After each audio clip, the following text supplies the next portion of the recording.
اعوذ باللہ من الشیطان الرجیم بسم اللہ الرحمن الرحیم۔ سامعین گرامی، آج آپ کے سامنے قرآن مجید کی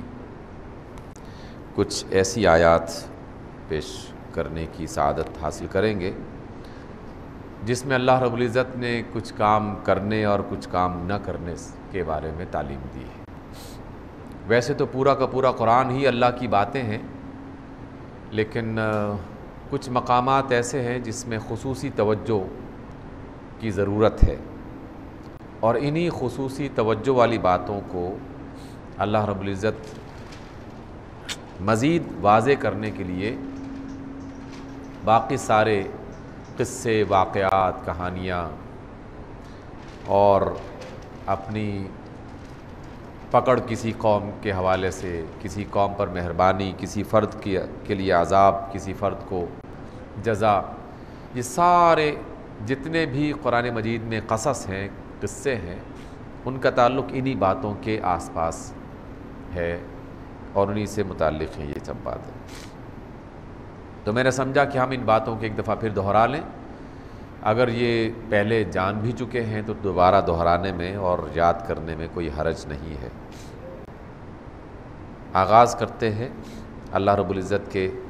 اس کلام سے۔ اللہ رب العزت نے قرآن کی کتنی ہی ایسی آیتیں اور مقامات ہیں جہاں اس بات کو کئی انداز میں دہرایا، جس کا بنیادی مقصد اللہ کی توحید، وحدانیت اور خالصتاً صرف اور صرف اسی کی عبادت کرنا ہے۔ اللہ فرماتے ہیں لا تجعل مع اللہ الہا آخر، نہ بناؤ، جعل عربی زبان میں جعلی کا لفظ بنایا گیا ہے بنانے کے معنی میں، مع اللہ اللہ کے ساتھ، الہا کسی الہ کو، آخر دوسرا،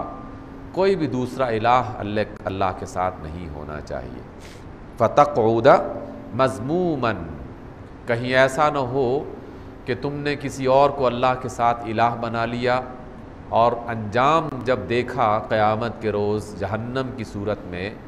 تو پھر اپنے اوپر ملامت کرنے کی صورت میں بیٹھ گئے، اور اس حالت میں تم بیٹھ گئے کہ تم ملامت کر رہے ہو اور اپنی مذمت کر رہے ہو۔ مذموماً مخذولا، مخذول کے جس شرمندہ، ملامت زدہ انسان کو کہا جاتا ہے، اور مذموم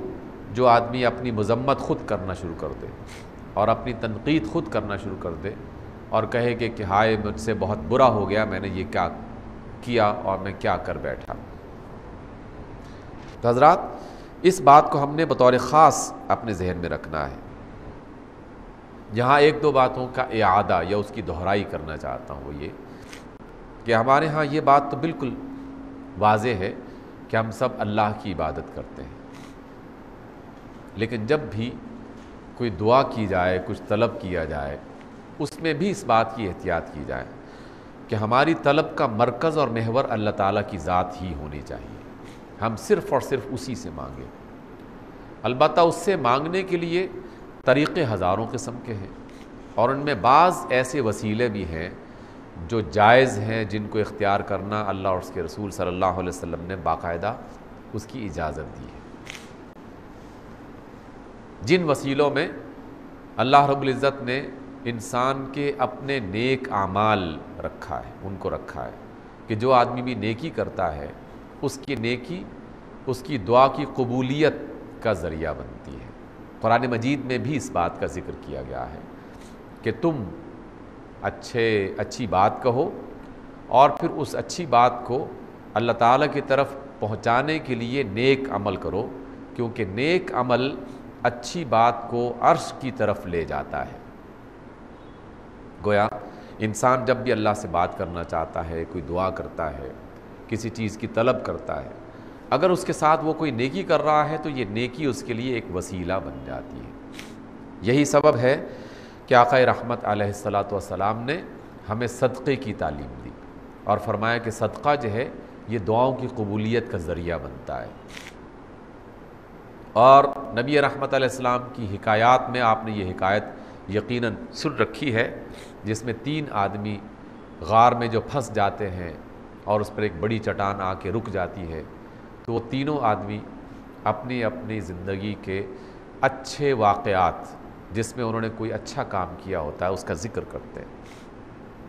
اور جیسے ہی کوئی شخص اپنی نیکی کا ذکر کرتا ہے اللہ تعالیٰ اس کی دعا سن کے اس کی نیکی کے بدلے میں اس کی مصیبت کو ہٹا دیتا ہے، اور پتھر چٹان کچھ سرک جاتی ہے، اور جب تیسرا آدمی اپنی نیکی بیان کرتا ہے تو چٹان مکمل طور پر وہاں سے ہٹ جاتی ہے یا اللہ تعالیٰ کی طرف سے ہٹا دی جاتی ہے۔ قرآن مجید کی تلاوت کرنا، اللہ تعالیٰ کی تسبیح کرنا، یہ بھی سب کے سب اس دعا کو آگے پہنچانے کا ذریعہ بنتے ہیں۔ لیکن وسیلے کے طور پر اگر ہم کسی چیز کو، کسی نیکی کو اختیار کرتے ہیں وہ تو جائز ہے، لیکن بعض اوقات ہم نادانی میں براہ راست بندوں سے مانگنا شروع کر دیتے ہیں اور ان سے یہ توقع کرتے ہیں کہ وہ خود ہمیں اس چیز سے نوازیں گے،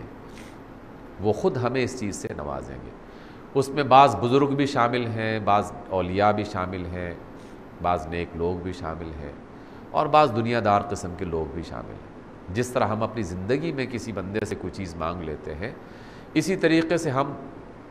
یہ گمان کرتے ہیں کہ وفات پا جانے کے بعد بھی ہم اس اللہ کے ولی سے، اس اللہ کے بزرگ سے براہ راست طلب کریں اور اس سے کہے کہ جناب ہمیں تو اپنی تجارت میں کامیابی چاہیے اور آپ ہی نے کرنی ہے، مجھے تو بیٹا چاہیے اور آپ ہی نے بس یہ دینا ہے، مجھے تو فلاں میرا کام ہونا چاہیے، میرا فلاں کام آپ ہی نے کرنا ہے۔ یہ والا تصور درست نہیں ہے، یہ غلط ہے۔ اس وجہ سے کہ آہستہ آہستہ جب آدمی اس میں پڑتا ہے پھر بالآخر ان اولیاء کو، ان اللہ کے بندوں کو، ان اللہ کے بزرگوں کو باقاعدہ اللہ تعالیٰ کی وحدانیت میں یا ان کی صفات میں شریک کرنا شروع کر دیتا ہے، اور شیطان بہت آسانی سے انہیں بہکا کر انہیں اس طرف لے جاتا ہے۔ سابقہ قوموں میں شرک کا آغاز اسی طریقے سے ہوا تھا۔ ایسا نہیں تھا براہ راست انہوں نے اللہ کو چھوڑ دیا تھا، بلکہ پہلے اللہ تعالیٰ کو بلاتے رہے، پکارتے رہے، پھر وسیلہ اختیار کیا، اور وسیلے کے ساتھ ساتھ جب وہ اس قدر آگے بڑھ گئے تو پھر وسیلہ درمیان میں سے ہٹ گیا اور انہوں نے اللہ تعالیٰ کو بالکل الگ کر کے اور وسیلے ہی کو بنیاد بنا لیا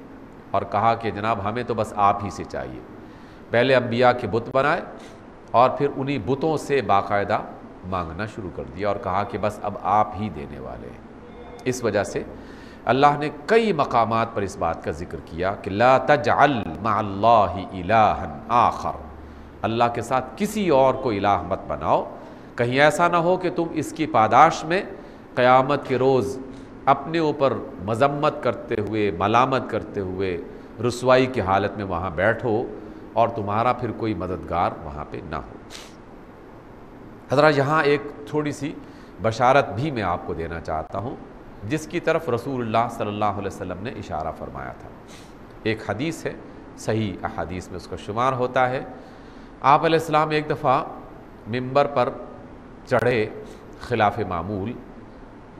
اور کوئی بات کہنا چاہی، اور پھر لوگوں کو اچانک خطاب کرتے ہوئے کہا کہ دیکھو اے لوگو، نہ جانے آئندہ سال جو ہے یا آئندہ کسی وقت میں تمہیں دوبارہ دیکھ سکوں کہ نہ دیکھ سکوں، دوبارہ مخاطب تم سے ہو سکوں کہ نہ ہو سکوں، لیکن میں اس حوض کوثر کو یہاں اس مقام سے دیکھ رہا ہوں۔ اللہ کے رسول نے یہ الفاظ فرمائے، منبر پر کھڑے ہوئے اور کہا کہ اے ایمان والو، میں نے جس حوض کوثر کا تم سے وعدہ کیا تھا میں اس حوض کوثر کو اس مقام سے دیکھ رہا ہوں،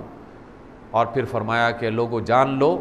کہ مجھے تمہارے شرک میں مبتلا ہونے کا اتنا ڈر نہیں ہے جتنا تمہارے دنیا کے مال و متاع اور اس کی محبت میں مبتلا ہو کر ایک دوسرے سے سبقت لے جانے کا ڈر ہے۔ یہ رسول اللہ صلی اللہ علیہ وسلم کا فرمان ہے۔ گویا کہ آپ علیہ السلام نے ایک طرح کی تسلی اور بشارت بھی ہمیں دی کہ جو اللہ کے رسول کے ماننے والے اور تھوڑا بہت صحیح علم رکھنے والے ہیں یقیناً وہ شرک سے اپنے آپ کو بچاتے رہیں گے، لیکن پھر بھی احتیاط چونکہ بہت زیادہ کرنی ہے، اس وجہ سے ہمیں اس کی طرف خصوصی توجہ دلائی گئی۔ ایک اور باریک سا نقطہ وہ بھی ہم اپنے ذہن میں رکھ لیں، آپ علیہ الصلوۃ والسلام نے ارشاد فرمایا کہ جو